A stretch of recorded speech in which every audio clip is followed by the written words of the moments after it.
কোথায় জন্ম? আমার জন্ম জেলা পটুয়াখালীতে।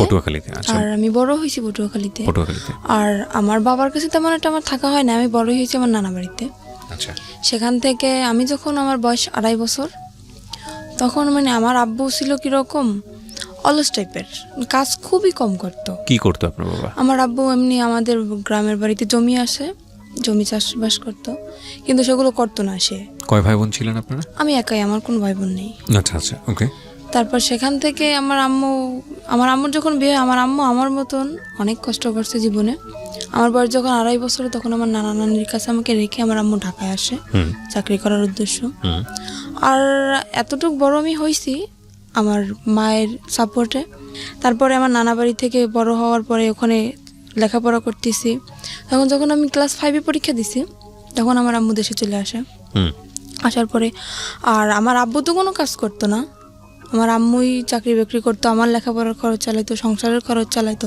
তো এভাবে আর কতদিন, একটা মহিলা মানুষ কতদিন পারে এটা সংসার সামলানোর দায়িত্ব? তো সে সারা জীবনের জন্য নিতে পারে না। তো সেখান থেকে আমার আম্মুর একটা অসুখ হইলো, সেটা হচ্ছে আপনার লিভারের টিউমার হলো। আচ্ছা। হওয়ার পরে ওখান থেকে আমার আম্মুকে ডাক্তার বললো যে আপনার রেস্টের প্রয়োজন, এখন থেকে আর চাকরি করা যাবে না, সম্পূর্ণ রেস্টে থাকা দরকার। ওকে। তখন আমার আম্মু চাকরিটা ক্লোজ করে দিয়ে দেশের বাড়ি চলে গেল। যাওয়ার পরে সেখানে আমার আম্মুর প্রচুর মারতো, আর কাজ তো করতো না, আর আম্মুরে খুব মারতো। এগুলো আপনার নিজের চোখে দেখা ছোটবেলায়? আমার নিজ চোখে দেখা। তখন কি আপনি স্কুলে পড়তেন নাকি? তখন আমি স্কুলে পড়তাম। কোন ক্লাসে? তখন আমি আমার আম্মু যখন বাড়ি যায় তখন আমি ক্লাস 5-এ পড়ি। ক্লাস 5-এ পড়েন? হ্যাঁ। তখন একদিন হয়েছে কি, তখন আমি যখন ক্লাস 5-এ পড়ি, একদিন রাত্রে আমি পড়তে বসছি। বসার পরে আমার আম্মুর সাথে কি নিয়ে একটা যেন ঝগড়া হয়, সেটা আমি জানি না, আমি তো পড়তেছিলাম। তো হঠাৎ করে আম্মুকে একটা চর মারে আমার আব্বু, কানের উপরে চর মারার পরে আমার আম্মুর কান দিয়ে রক্ত বের হয়ে যায়। তখন বৃষ্টি পড়তেছিল, তো আমার আম্মুর কান্না দেখে আমি খুব কান্নাকাটি করতেছিলাম। তখন আমার পাশের বাড়ি থেকে এক আন্টি এসে বলে আমার আব্বুকে যে তুমি কাজ কোনো কিছু করো না, তারপরেও আবার বউ বাচ্চাদের ঘরে বসে মারো, তোমাকে এখন পুলিশে দিয়ে দেবো। একথা বলার পরে আমার আব্বু ভয় পেয়ে যায়। ওখান থেকে আমার আব্বু চলে যায়, আমার দাদা বাড়িতে চলে যায়। যাওয়ার পরে সেখান থেকে প্রায় 2-3 বছর কোনো খোঁজ খবর থাকে না। আম্মু অনেক অসুস্থ ছিল, বারবার কল করছে আমি অসুস্থ, তাও আমার আব্বু আসে না। তারপরে 3 বছর কাটে যায়। কাটার পরে আমার আম্মু তাকে ডিভোর্স দিয়ে দেয়। ডিভোর্স দেওয়ার পরে আমার আম্মু এখনো সেরকমই থাকার ইচ্ছা ছিল, কিন্তু থাকতে পারে না শুধু আমার কারণে। ডিভোর্স হয়ে যাওয়ার পরে আমার তো লেখাপড়া কন্টিনিউ চলতেছে।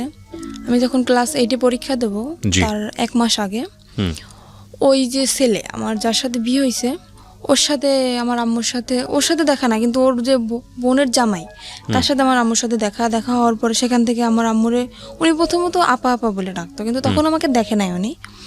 না দেখার পরে যখন আমাকে উনি দেখলো, তখন আমার আম্মুকে প্রস্তাব দিল যে এরকম আমার একটা শালা আছে, তা আমি তার জন্য আপনার মেয়েটাকে নিতে চাই।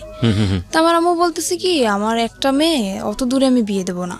তেমন বলতেছে যে ছেলেটা যদি সংসারে থাকে তাহলে আমি হয়তো ভাইবে দেখতে পারি। তখন বললো ঠিক আছে, ছেলেটা সংসারেই থাকবে। ওকে। তখন আমার আম্মু তাও রাজি না। তারপর আমার আম্মু আমাকে জানাইলো, আমি বললাম কি দেখো আম্মু, আমার এখনো বয়স একদম কম, আর তুমি এরকম চিন্তা ভাবনা কেন নিতেছো? এখন তো বিয়ে করা সম্ভব না আম্মু, আমি এসএসসি পরীক্ষাটা দেই, তারপরে তোমরা কিছু একটা করো, এত তাড়াতাড়ি কেন এসব বলতেছো? তখন আমার আম্মু মোটামুটি রাজি ছিল না। তারপরে হঠাৎ করে আমার আম্মুর কি হয়ে গেল আমি নিজেও জানি না। তারপরে আমার আব্বুর সাথে কথা হয়। তারপরে আমার ছোটবেলা থেকে ইচ্ছা, আমি তো মাদ্রাসা লাইনে পড়ছি, হাফিজি পড়ার ইচ্ছা ছিল আমার, আর আমার আম্মুরও ছিল। আর আম্মু চেয়েছিল যে আমার যদি একটা ছেলে হইতো আমি হাফিজি পড়াবো, কিন্তু যেহেতু মেয়ে সেটা তো আর সম্ভব না। তারপরেও আমি 8-এ পরীক্ষার পরে আমার আব্বুর সাথে কথা বলেছি, আব্বু আমি হাফিজি মাদ্রাসায় ভর্তি হবো, তো ক্ষেত্রে তুমি যদি একটু হেল্প করো ভালো হয়, আম্মু তো একা পারতেছে না। তারপরে বলতেছি কি, আমার মেয়েকে যদি আমার পড়ানোর দরকার হয়, আমার মেয়ে আমার কাছে আসবে, আমি দূরে বসে আমার মেয়ের পড়ার খরচ আমি দেবো না। এটা আপনার বাবা বলেছে? হ্যাঁ, এটা আমার বাবা বলে। তারপর আমি আম্মুকে বললাম, দেখো আম্মু, তোমার কষ্ট হবে আমি জানি, তারপরও তোমার সন্তানের সুখের জন্য তোমার এটা মাইনে নেওয়া লাগবে। আমি তোমার কাছে থাকতে পারবো না, আমি আব্বুর কাছে চলে যাব। একদম যে ছেড়ে যাবো তা না, লেখাপড়ার উদ্দেশ্যে আমি আব্বুর কাছে যাব। তখন বাবা কি তখন বিয়ে শাদী করেছে? না, আমার আব্বু এখনো বিয়ে শাদী করে নাই। আচ্ছা, তখন বিয়ে শাদী করেন। আচ্ছা, ওকে। তারপর সেখান থেকে আমি আমার আব্বুর কাছে চলে যাই। যাওয়ার পরে আমার দাদি আর আমার ফুপু, তখন আমি আমার দাদির কাছে যাওয়ার পরে আমার দাদি আমাকে স্কুলে ভর্তি করে দেয়। সেখানে আমি এটি পরীক্ষার পরের কথা বলতেছি আমি। তো আমার রেজাল্ট বের হয়েছে, তারপরে উনি একদিন হঠাৎ করে আমার আম্মুর নাম্বারে কল করছে, যে আমার ননদের জামাই, উনি কল করছে। তারপরে শুনছে যে আমার রেজাল্ট বের হয়েছে, উনি আমার রেজাল্ট শুনলো, শোনার পরে খুব খুশি হয়েছে। তারপর আম্মুকে জিজ্ঞেস করতেছে, আপনার মেয়ে কি কোরআন শরীফ পড়তে পারে? তো বলতে হ্যাঁ পারে। তখন তো সে আরও খুশি, মানে সে খারাপ কোনো উদ্দেশ্য এটা চায় নাই, সে চাইছে যে ছেলেটা যেহেতু খারাপ, এমন একটা মেয়ে ওর জীবনে আসুক যাতে ও ভালো হয়ে যায়, সেরকম একটা ধার্মিক মেয়ে চেয়েছিল। তখন আপনি বাবার কাছে? হ্যাঁ, তখন আমি বাবার কাছে। কথা হচ্ছে আপনার মায়ের সঙ্গে? হ্যাঁ, কথা হচ্ছে আমার মায়ের সঙ্গে। তখন আমার আম্মু একদিন হঠাৎ করে আমাকে বললো কি, ও আরেকটা কথা, এখানে আমার যে নানার যে ভাই, ছোট ভাই, উনি মারা যায় তখন। আচ্ছা। শুক্রবার দিন উনি মারা যায়, আর তখন আমার স্কুলও বন্ধ। আমি মাদ্রাসা থেকে যাই স্কুলের লাইনে ভর্তি হই, যেহেতু মাদ্রাসায় পড়া হবে না, স্কুলে ভর্তি। সেদিন আমার স্কুল অফ। তো আমার আম্মুকে কল দিয়ে বলতেছি কি, এরকম এরকম যে তোমার নানা তো মারা গেছে, তাই তোমার আসা লাগবে। আমি আসলাম, আসার পরে ওই ছেলেটাও তখন সেখানে, উনি ওর ভাইয়ের কাছে আসছে, সেখানে ওর ছেলেটাও আমাকে দেখার পরে ওদের মোটামুটি পছন্দ হয় না কিনা আমি জানি না। আমার মার সাথে কন্টিনিউ ওদের কথা হয় প্রত্যেক দিন, আমি তো সেটা জানি না। তারপরে সেখান থেকে আম্মুর সাথে কথা দীর্ঘদিন যাবৎ চলে, প্রায় 2 মাসের মতো কথা চলে। হঠাৎ করে আম্মু আমাকে বলে কি, বৃহস্পতিবার দিন, শুক্রবার তো স্কুল বন্ধ, আম্মু বলতেছে কি, আম্মু তুমি আসো, কালকে বিকেল আবার চলে যাও, পাশাপাশি 1 ঘন্টা লাগে যাইতে আমার বাবা বাড়ি থেকে নানা বাড়ি। আমি বলতেছি আচ্ছা ঠিক আছে, আমি আসতেছি। সেখান থেকে আমি কি আসলাম, আসার পরে ওই ছেলেটা রাত্রবেলা আমাদের মানে ওর 2টো ফ্রেন্ড নিয়ে আমাকে দেখতে আসলো, রাত্র প্রায় 8টার দিকে এসে দেখে গেল, খাওয়া দাওয়া করলো। তারপরে আমি আম্মুকে জিজ্ঞেস করতেছি, আম্মু এটা কে? আমি বলতেছি তোমার জন্য সম্বন্ধ ঠিক করছে, সে ছেলে তোমাকে দেখতে আসছে। আমি তো পুরো রিয়াকশন নিছি, কি অবস্থা, তোমাকে আমি বললাম না যে আমি বিয়ে করবো না, তো তাড়াতাড়ি, তারপর তুমি বিয়ে ঠিক করছো। আমার কি বিয়ের বয়স হয়েছে? তখনও ক্লাস 8 আপনি? হ্যাঁ, তখন আমি না, তখন তো ক্লাস 9-এ ভর্তি হয়েছেন। হ্যাঁ, সবেমাত্র ক্লাস শুরু। আমরা যেটা জানি যে জানুয়ারি মাস থেকে প্রায় মার্চ মাস পর্যন্ত সেরকম একটা ক্লাস কিন্তু হয় না। তারপরে সেজন্য আমি ছুটি কাটাতে আসছিলাম। তা আম্মুকে আমি বলার পরে আম্মু বলতেছে কি, আচ্ছা ঠিক আছে, তুমি যদি রাজি না হও তোমাকে আমি জোর করবো না। ঠিক আছে, আমি চলে গেলাম আব্বুর কাছে, আবার লেখাপড়া শুরু করলাম। তারপরে হঠাৎ করে আমার নানি বলতেছে কি যে, আমি তো অসুস্থ, আমার মনের একটা আশা তুই পূর্ণ করবি। আমি বলতেছি বলো। যেহেতু সে আমাকে মানুষ করছে, তার কোনো কথা তো আমি ফেলতে পারি না। আমি বলতেছি যে বলো। তো বলতেছে যে আমি যদি মারা যাই, আমার শখ যে তোকে আমি ছোটবেলা থেকে মানুষ করছি, আমার শখ যে তোর বিয়ে দেখে আমি যাব, যদি মারাও যাই তোর বিয়েটা দেখে তারপরে আমি মারা যাবো। তো আমি বলতেছি কি, নানি দেখো, আমার যে বড় বোন, আমার যে আমি এখন যে বোনের কাছে থাকি, ওরা এখনো বিয়ে হয় নাই।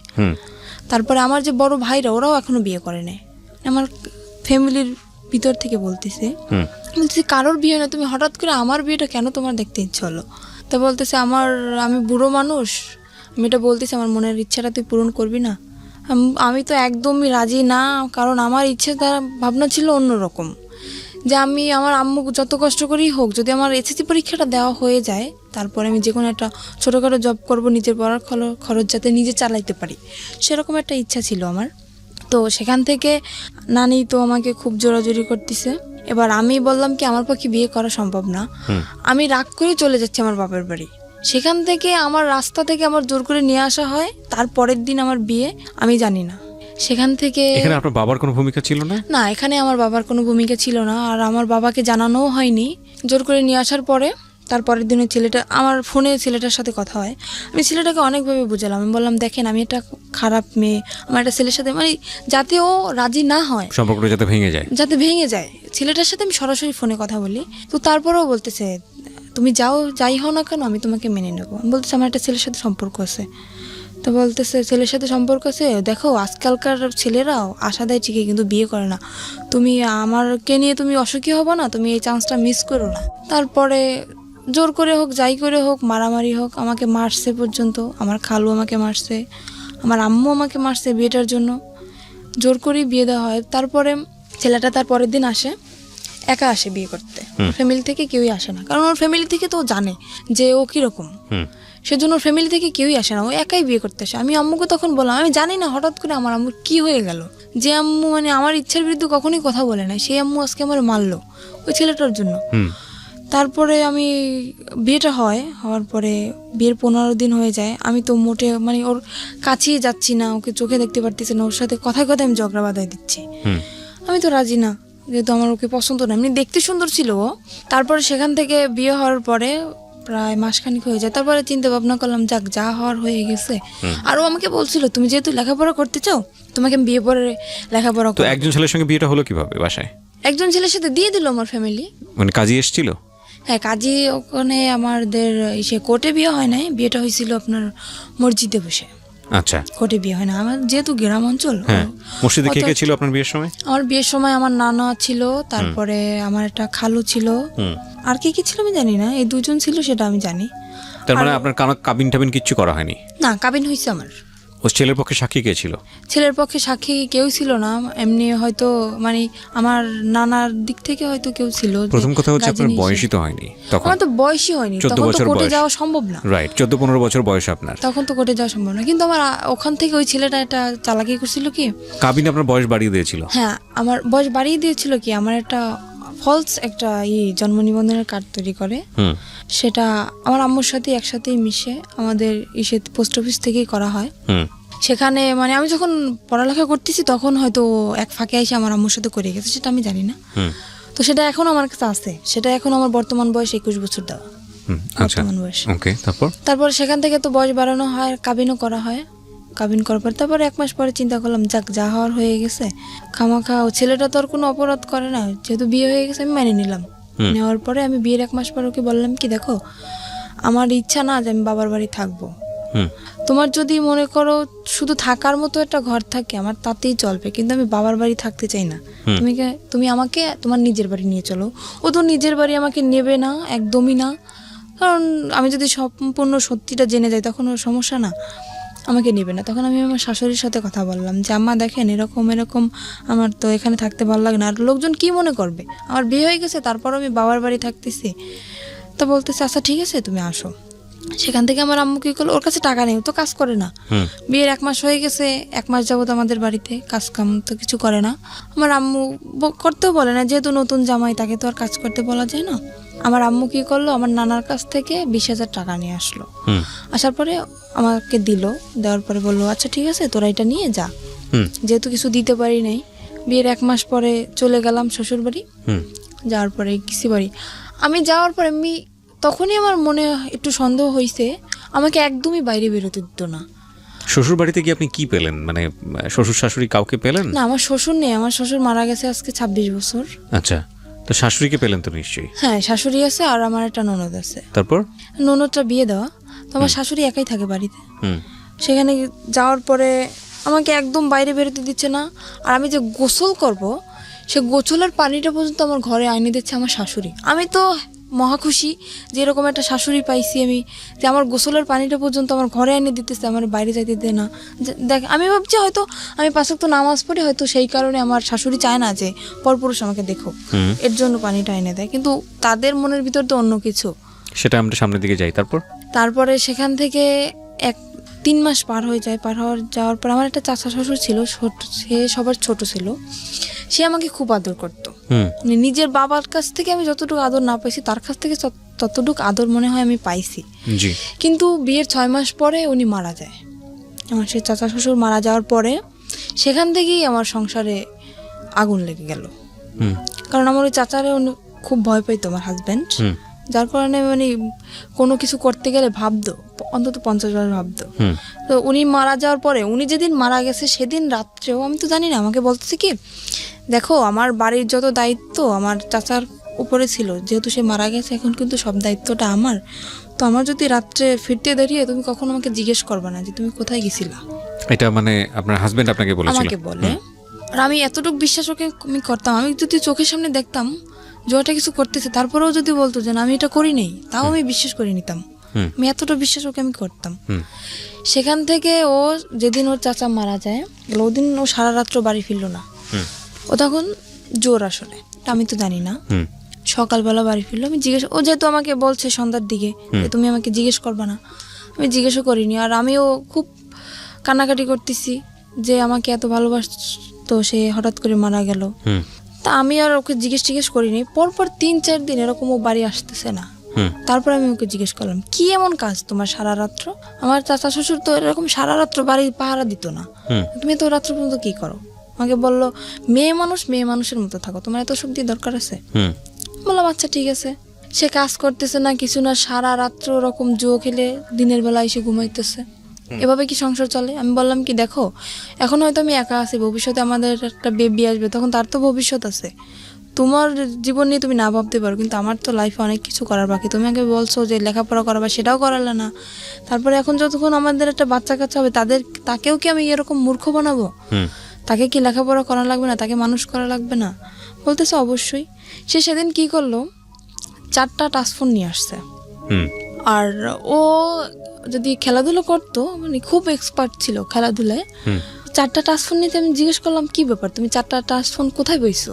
তো বলতেছে যে আমার একটা বন্ধু টাকা নেই, আমার কাছে বন্ধক রাখছে। আমি বলছি, তোমার নিজের কাছে টাকা নেই, তুমি আর একজনের তো বন্ধক রাখছো, আমি বুঝতে পারতেছি না। ও হঠাৎ করে অনেক বাজার নিয়ে আসলো বাসায়। হুম আমি তো অবাক হয়ে গেছি, কি ব্যাপার, কোথায় পেলো এত টাকা? সেখান থেকে আমার মনে একটু সন্দেহ আসলো। তারপরে ওর একটা বন্ধু আছে, ওর কাছে ও ঘুমাই গেছে, ওর ফোন দিয়ে আমি ওর কাছে কল করলাম যে আচ্ছা ও এত রাত্র পর্যন্ত কি করে, আপনি তো সবসময় ওর সাথে থাকেন, এটা সত্যি কথা বলেন তো আমাকে। তো বললো কি, ভাবি আমি আপনাকে একটা কথা বলি, যে জীবনে স্বামীকে এত বিশ্বাস করবেন না। বলতেছি কেন? তা বলতেছে, ও সারা রাত্র কি করে আপনি জানেন? আমি বলতেছি না, আমি তো জানি কে না। বলছে আপনাকে এটা? ওটা ওর বন্ধু বলতেছে আমাকে। আচ্ছা, ওর বন্ধুকে আপনি আগে থেকেই চিনতেন? হ্যাঁ, ওর বন্ধু অনেকবার আসছেও আমাদের বাড়িতে। ওকে, সো ওর বন্ধুই আপনাকে কথাগুলো বলছে? হ্যাঁ, বন্ধু আমাকে কথাগুলো বলতেছে যে ভাবি আমি যে কথাগুলো আপনাকে বলতেছি এটা ওকে বলবেন না, তাহলে কিন্তু ও আমার সাথে ঝগড়া লাগাই দেবে। হুম বললাম যে ঠিক আছে আমি বলবো না, আপনি বলেন। তা বলতেছে ও এরকম সারা রাত্র জুয়ো খেলে বেড়ায় আর মারামারি করে এর সাথে ওর সাথে। আমি তো আপনাকে বলি না, কারণ আপনি যেহেতু নতুন নতুন বিয়ে হয়েছে আপনাদের, বললে হয়তো সংসারে সমস্যা হইতে পারে, এর জন্য আমি বলি না। হুম তারপরে একদিন রাত্র এরকম সারা রাত্র আমি কি অসুস্থ, আমার প্রচন্ড মাথা ব্যথা আর জ্বর। হুম আমি ওকে বললাম কি আমাকে কিছু ওষুধ এনে দিয়ে যাও, আমার খুব ক্লান্ত লাগতেছে শরীরটা। ও যে গেল আর আসলো না। তো সেখান থেকে সারা রাত্র অসুস্থ। আর ও কি করতো, যখন বাইরে বের হইতো, বাইরে থেকে রুম তালা মেরে রেখে যেত। হুম আমি যখন প্রথম দিন জানার পরে আমি যখন ওর সাথে ঝগড়া লাগানোর পরে ও আমাকে আমার যে গায়ের ওড়না ছিল ওটা খুলে আমার হাত বাঁধে, আমার পাও বাঁধে, বাঁধার পরে আমার মুখটাও বাঁধে, বেঁধে বাইরে থেকে ঘরের দরজাটা বন্ধ করে দিয়ে যায়। তো পরপর 2-3 দিন আমার একটা দেবর আছে, ও আমাকে এসে অনেক ছোট, আমাকে 2-3 দিন ডাকছে, কিন্তু দরজা তো বন্ধ আর আমার মুখও তো বন্ধ। আমি কিভাবে ডাক দেবো ওদেরকে? আর আমি কাউকে বলিও নাই, এ কথাটা আমি কাউকে বলিও নাই, বললে তো মানে ওর মার শুরু হয়ে যাবে, এর জন্য আমি বলি নাই। তারপরে 2-3 দিন ওরকম ডাকছে। একদিন আপনাকে বেঁধে যেত, আসতো কখন? আসতো সকালে। তো আপনি এই সময়টা কি করতেন? ওরকম অবস্থা আমি ঘুমিয়ে যেতাম, আমি কান্না করতে করতে ওরকম অবস্থা আমি ঘুম পড়ে যেতাম। আর সকালবেলা এসেও খুলে দিত। সকালবেলা আসে যখন খুলতো তখন আপনি কিছু বলতেন না? কি বলবো, বললে তো মারতো, হয়তো কিছু বলতাম না।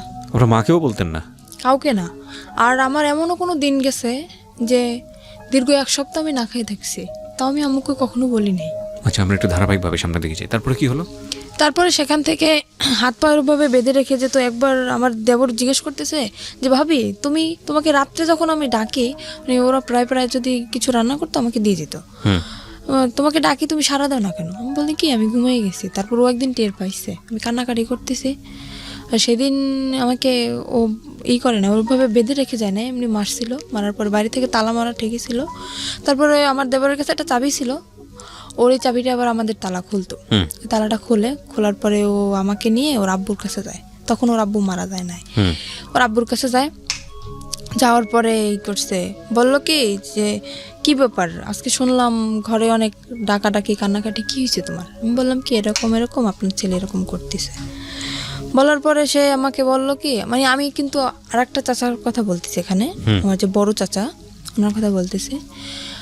সে বলতেছে, তার কাছে বলার পরে সে বলতেছে যে এরকম করতেছে, তা তুমি আমাকে জানাওনি কেন?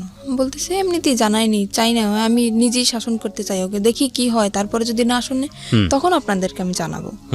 সেরকম চিন্তা নিয়েছিলাম আমি।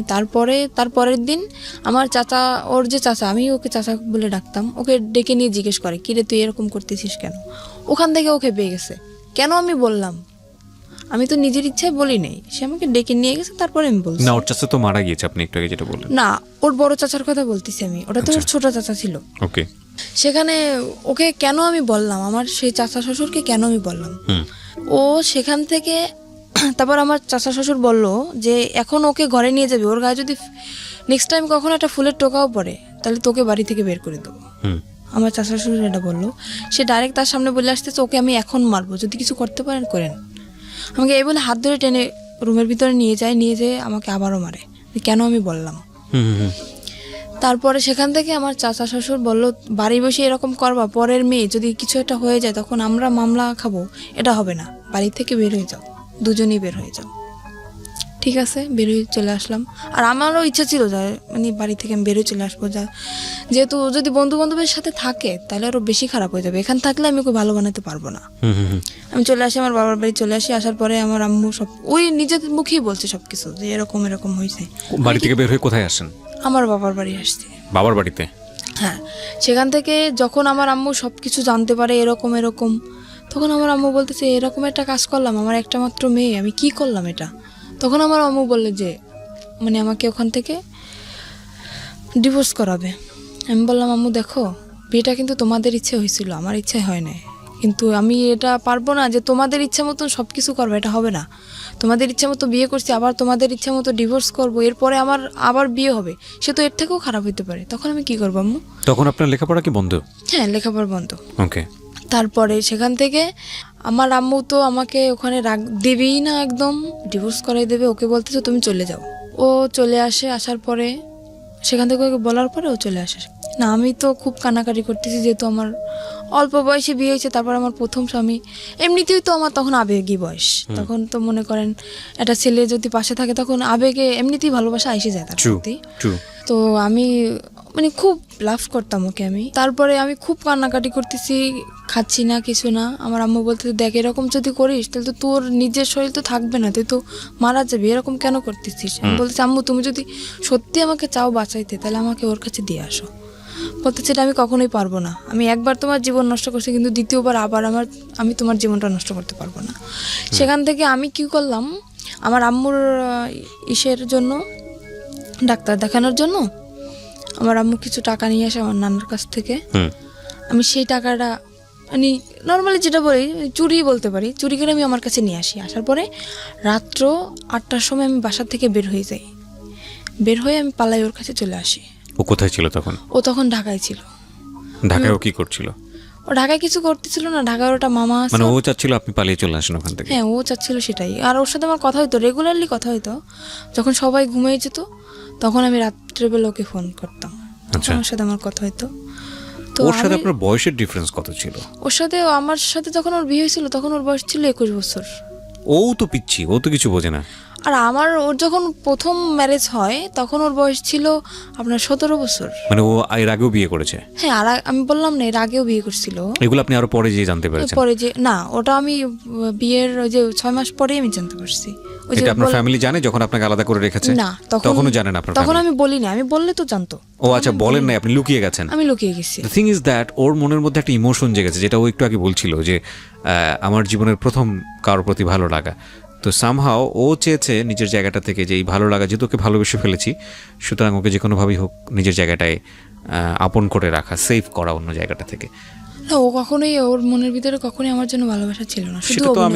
সেটা তো ওর আচরণ থেকে বুঝতে পারছি। আমরা ভবিষ্যতে কি হয়েছে সেটা ধারাবাহিকভাবে সামনে দিকে যাই। ও আমার সাথে এরকম চলছে যে আমি বুঝছি যে এরকম একটা ছেলে আমার লাইফে আমি পাবো না, যে এতটা ভালোবাসে আমাকে। আচ্ছা, আমি শুধুমাত্র ওর এইসব যে অপকর্ম এইসব দিকটা আমি কখনোই ভাবি নাই। আমি ভাবছি শুধু ওর ভালোবাসাটা, আর কিছুই না। আমি ঢাকায় চলে আসলাম। আসার পরে ওর একটা মামা আছে ওখানে, উনি একটা চাকরি ঠিক করে আমার জন্য আর ওর জন্য। কিন্তু আমার বয়স অল্প, সেখানে আমাকে চাকরিতে অ্যাকসেপ্ট করে না। ও একটা চাকরি করার পরে আমিও কিছুদিন পরে একটা চাকরি নিই। তারপর ও 1 মাস চাকরি করার পরে ও চাকরি করা বন্ধ করে দিল বাসায়। তারপর আমি তো চাকরি নিলাম। ও যে 1 মাসের বেতনটা পাইছে, পাওয়ার পরে সে টাকাটা নিয়ে ও বাড়ি চলে গেছে, আমাকে ওখানে একা রেখে। কোথায় ছিলেন আপনি তখন? ঢাকাতে? আমি তখন ঢাকা নারায়ণগঞ্জে ছিলাম। নারায়ণগঞ্জে ছিলেন? নারায়ণগঞ্জে আপনাকে নিয়ে বাসা ভাড়া নিয়েছিল সে? হ্যাঁ, বাসা ভাড়া নিয়েছিল। আর আমি যেহেতু জীবন গল্প বলতেছি, সবকিছুই বলি, তখন আমি একটা গার্মেন্টসে চাকরি করি। জি। সেখানে গার্মেন্টসে আমি প্রথম মাসের বেতন তখনও পাইনি, আমার চাকরির বয়স কেবল 15 দিন। সেখান থেকে ও তো 1 মাস হয়ে গেছে চাকরির বয়স, আর বাসা ভাড়াও তো দেওয়া হয় নাই, আর টুকিটাকি কিছু ধারও হয়েছে, প্রায় 10,000 টাকার মতো ধার। ও বেতনটা পায়ে বাড়ি চলে গেছে না বলে, ফোনটাও অফ, আর আমার ফোনটাও নিয়ে গেছে। এবার আমি কি করব, সেখানে বেতন পাই নাই, ও বেতন পেয়ে চলে গেছে, বাসা ভাড়া 1 মাসের, টুকিটাকি দেনা, ইচ্ছা ছিল দুজনেই বেতন পাবো, বেতন পেয়ে সব দেনা ধারগুলো শোধ করে দেবো। এখন আমার তো আমি কি করব ভাবতে পারতেছি না। তখন আমি আম্মুর কাছে কল করলাম যে আম্মু, তোমার জামাই অনেক অসুস্থ, টাকা নেই, তুমি কিছু টাকা পাঠাও। আম্মুর কাছ থেকে 10,000 টাকা নিলাম, আর না মানে আম্মু নিজেই আসলো ঢাকায়, এসে দেখতেছে যে নেই। তখন আম্মু বললো কি যে তুই এত মিথ্যা কথা কেন বলতেছিস আমার সাথে? আমি কোনোদিন মিথ্যা কথা বলি নাই, সেই মানুষ আমি ওর জন্য অনেক মিথ্যা বলছি আমার ফ্যামিলিতে অনেক। আম্মু এসে দেখার পরে বলতেছে কি, তুই এরকম একটা মিথ্যা কথা আমার সাথে বলতে পারলি, যে ও করলো এটা আর তুই বললি আরেকটা। তখন আমার আম্মু ওখান থেকে সবার ধার শোধ করে আমাকে ওখান থেকে নিয়ে আসে। নিয়ে আসার পরে বাড়ি আমাকে আটকায় দেয়, একদম ফুল আটকায় দেয়। আমার পাশে মনে করেন বডিগার্ড হিসেবে প্রত্যেক সময় 3-4 জন লোক আসে, কেউ না কেউ আসে আমার পাশে, আমাকে বডিগার্ড হিসেবে পাহারা দিচ্ছে তারা। তখন আমি কিভাবে যাব? আমার তো কি কষ্ট হচ্ছে সেটা তো আমি বুঝতেছি, যে আমার বুকের ভিতরটা কীরকম ফিল হচ্ছে। তো সেখান থেকে আমাকে আটকানো তো হইলই, প্লাস আমাকে জোর করে ডিভোর্স করানো হবে। কাজী আমার বাসায় চলে আসছে। ওকে, আমি বললাম কি, আপনি কি মামলা খাইতে চান? আমি কাজীকে বললাম, আপনি কি মামলা খাইতে চান? বলতেছে কেন? বলছে আমি ডিভোর্স করবো না, আপনি জোর করে ডিভোর্স করেছেন, আমি কিন্তু আপনার নামে মামলা করে দেবো। তো কাজী ভয় পেয়ে গেছে, কাজী বলতেছে আমি ডিভোর্স করাতে পারবো না। কাজী চলে গেল। যাওয়ার পর সেখান থেকে আমি আবারও পালায় চলে গেলাম। আমি পালালাম কখন? তখন ফজরের আজান দিছে। ফজরের আজানের সময় আমি বাসা থেকে বের হয়ে গেছি। আমি নামাজ পড়ার দিয়ে আমি উজু করতে বের হয়েছি, সেখান থেকে আমি বের হয়ে গেছি। বের হয়ে আমার শহরে যাইতে আপনার প্রায় 1 ঘন্টা সময় লাগে, গ্রামের দিকে তো বাড়ি। সেখান থেকে আমি গাড়ি থেকে নেমে ওকে কল করলাম যে আমার কাছে টাকা নেই, তুমি টাকা পাঠাও, আমি আসবো। তো বলতেছে আমার পক্ষে টাকা পাঠানো সম্ভব না। আমি কি করলাম, আমার বিয়ের সময় যে নাকফুল দেওয়া হয়েছিল আমাকে, নাকের ফুল, ওটা আমি বিক্রি করে দিলাম শহরে গিয়ে। বিক্রি করে সেখান থেকে আমার 700 টাকা আসলো। আমি সেই টাকাটা দিয়ে ওর বাড়ি চলে গেলাম। যাওয়ার পরে সে তো আমাকে মাইনে নিচ্ছে না। কেন তুমি আমার মাইনে নেবে না? বিয়ের 1 বছর পরের কথা বলতেছি আমি। সে আমাকে মানবে না। কি অন্যায় করছি আমি? তুমি কেন আমাকে মানবা না? আমি কি অন্য কারোর সাথে রিলেশন করছি বা কারোর সাথে ভেগে গেছি, তারপরে 6 মাস পরে তোমার সাথে আসছি? কেন তুমি আমাকে এরকম করতেছো আমার সাথে?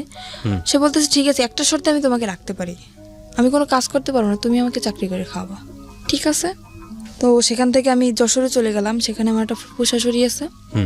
যশোরে কি ওকে সাথে নিয়ে গেলেন? হ্যাঁ, ও আমাকে নিয়ে গেছে আমার ফুফু শাশুড়ির কাছে। ওকে। আর ওনার মেয়ের নিজস্ব পার্লারের আছে, বিজনেস আছে।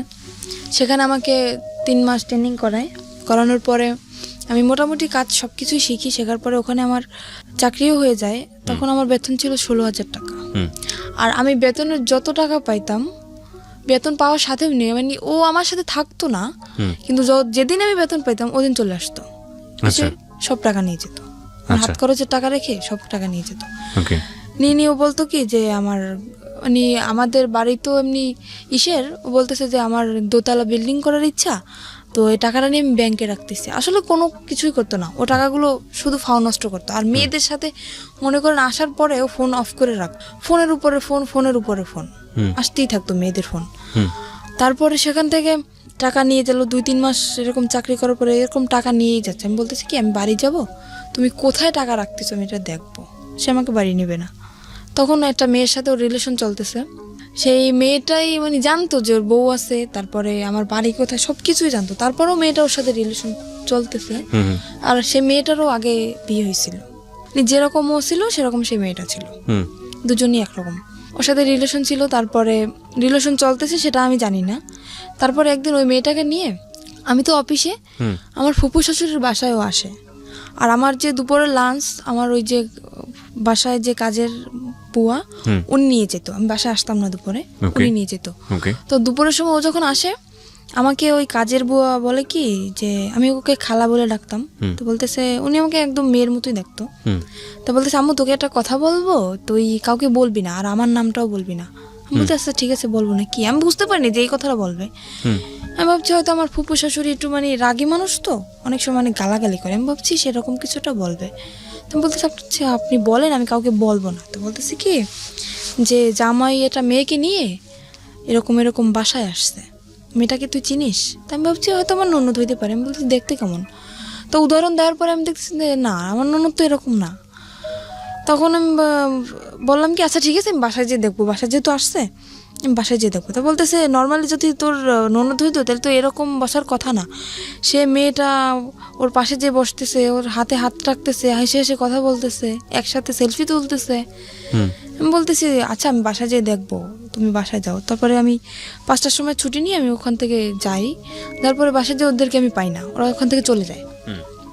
চলে যাওয়ার পরে আমি সেদিন তো পাই না। তারপর আমি কান্না করতেছি। তখন আমার মনের ভিতর কিরকম একটা সন্দেহ জাগছে যে হঠাৎ করে আমার সাথে দেখা না করে চলে গেল, কোন মেয়েকে নিয়ে আসলো। আমি খুব কান্নাকাটি করতেছি আর আমার চোখ একদম ফুলে গেছে কান্না করতে করতে। তখন আমার ফুপু শাশুড়ি বুঝতে পারছে যে হয়তো কিছুটা হয়েছে, আমাকে ডাকলো। ডাকার পর উনি আমাকে পারুল বলে ডাকতো, কারণ ওনার একটা মেয়ে ছিল, ওনার মেয়েটা রোড অ্যাক্সিডেন্টে মারা যায়, সেজন্য আমাকে নিজের মেয়েই মনে করতো। তো ওনার মেয়েটার নাম ছিল পারুল, আমাকে পারুল বলে ডাকতো উনি। তো বলছে পারুল তোর কি হয়েছে? আমি বলছি কিছুই হয় না। তো বলতেছে কান্নাকাটি কেন করতেছিস? আমি বলছি কি আপনি সব কিছুই জানেন, তাও নাটক কেন করতেছেন? তো বলতেছে কেন, আমি কি করছি, কিসের নাটক করলাম? আমি বললাম আপনার বাসায় যেটা মেয়েকে নিয়ে আসছিল সে মেয়েটা কে? আমার ফুপু সব কিছু জানে, আর ওই যে জিনিসটা ওটাই আমার ফুপু শাশুড়ির হাত ছিল। তারপরে প্রথম বুঝতে পারিনি, তারপরে মানে নিজের ভিতর থেকে চিন্তা ভাবনা করে দেখলাম যে সে যেহেতু জানবে না তাহলে এরকম একটা কাণ্ড কিভাবে ঘটলো। তার বাসায় মেয়েটাকে নিয়ে আসলো, ওর ইচ্ছা ছিল যে আমাকে প্রথমত ওর দেওয়ার ইচ্ছা ছিল না, ওখানে যেখানে আমাকে বিক্রি করা হয়েছে দেওয়ার ইচ্ছা ছিল না। ওর ইচ্ছা ছিল যে মানে ওই মেয়েটাকে ও দেবে ওখানে। তো ওই মেয়েটা রাজি হয় না। মেয়েটা বললো কি ওকে একটা শর্ত দিল যে আমি যাইতে পারি ওই জায়গায়, তুমি যদি আমাকে বিয়ে করো তাহলে আমি যাবো। তারপরে সেখানে ওই মেয়েটাকে নকল রেজিস্ট্রি করে ও বিয়ে করে।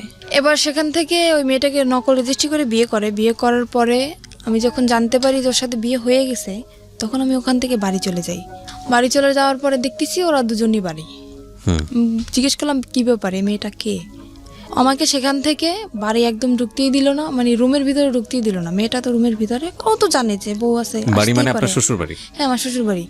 ও তো কোনো অ্যাকশন নিচ্ছে না, কিন্তু আমি তো পুরো একদম মনে করেন একটা মেয়ের কখনোই চাইবে না যে তার স্বামীর লাইফে অন্যটা মেয়ে আসুক। আমি তো অনেক রাগারাগি করতেছি, চিল্লাপাল্লা করতেছি। ও সেখান থেকে আমাকে নিয়ে গেল একটা হোটেলে। তারপরে সে হোটেলটা আমার একটা আত্মীয়র, সেই হোটেলে নিয়ে যেয়ে আমাকে বললো দেখো এরকম এরকম একটা মেয়েকে ওকে আমি বিয়ে করিনি, ওর সাথে আমার নকল রেজিস্ট্রি, ওর সাথে আমার ঘর সংসার করার ইচ্ছা না, ওকে আমি ছেড়ে দেবো। বলি কেন তুমি এরকম করলা? তুমি তো আমার সাথে এরকম করতে পারবা, কেন করলো? মেয়েটা জীবনটা কেন তুমি নষ্ট করলা? তা বলতেছে ওর বাবা মার অনেক টাকা পয়সা আছে, তো মানে আমাকে লোভ দেখাচ্ছে, ও টাকার লোভ দেখাচ্ছে। ওর বাবা মার অনেক টাকা পয়সা আছে, কিছু টাকা পয়সা নিয়ে আমি ওকে ছেড়ে দেবো। আমি বলতেছি এটা কখনোই হবে না। আমি একটা যেরকম আমার মনে যেরকম কষ্ট হয় আমার স্বামীর জীবনে অন্য কেউ আসলে ঠিক ওরও সেরকম কষ্ট, আমি এটা মানবো না। তারপরে সেখানে ওই মেয়ের যে নানি, ওই মেয়েটার নানি কল করছে ফোনে। আমি ফোনটা রিসিভ করি। আমি বললাম কি মেয়ে যে বিয়ে দিছেন জানেন যে ছেলে কি করে? বলতেছে হ্যাঁ জানি। ছেলে কি করে? বলতেছে ছেলে তো রোলার মেশিন চালায়। বলতেছি সম্পূর্ণ ভুল, ও কোনো কাজ করে না। বলতেছে তুমি কি বলতেছো? আমি বলতেছি আমি ওর বউ। বউ মানি? কিন্তু বউ মানে আপনি জানেন না যে ওর আগে আরও একটা বউ আছে? তো বলতেছে না তো, ও তো বলছে যে আমি আগে বিয়ে করছিলাম, তার সাথে ডিভোর্স হয়ে গেছে। যে ডিভোর্স হয়ে গেছে তাহলে ও আমার সাথে কেন এখন? তারপরে বললো কি আচ্ছা এই করছে, আমরা থানায় মামলা করব, তুমি থানায় আসো। আমি বলতেছি মামলা করার দরকার হলে আপনারা করেন, ভুল আপনারা করছেন, মামলাটা আপনারাই করবেন, আমি করব না। আপনারা কি করবেন আপনারা নিজেরা ডিসিশন নেন, এর ব্যাপারে আমি কিছু বলবো না আপনাদের। তো আমি তো সেখান থেকে আমাকে বললো কি তুমি যেখানে আছো সেখানে যাও, ও মেয়েটাকে আমি কিছুদিনের ভিতরে ছেড়ে দিয়ে আমি তোমার কাছে আসতেছি। আপনি তখন যশোরে? আমি তখন যশোরে না, তখন আমাকে খুলনা একটা হোটেলে নিয়ে যায়। খুলনায়, যশোর খুলনা তো পাশাপাশি জেলা। কত এই কথাগুলো হচ্ছে কোথায়? খুলনায় বসে? হ্যাঁ খুলনায় বসে একটা হোটেলের ভিতরে হচ্ছে। তো আপনাকে যেতে বলছে কোথায়?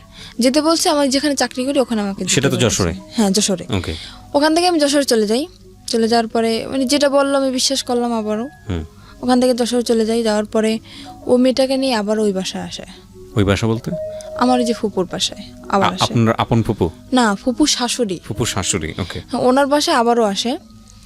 আসার পরে আমি সেদিন যখন আমি খবর পাই, ওই খালা আমাকে কল করে, যখনই আমি খবর পাই আমি সাথে সাথে অফিস থেকে বেরোয় চলে আসি। আমি আমার ম্যাডামকেও বলি না যে আমি যাচ্ছি, সেখান থেকে আমি সাথে সাথে বেরিয়ে চলে আসি।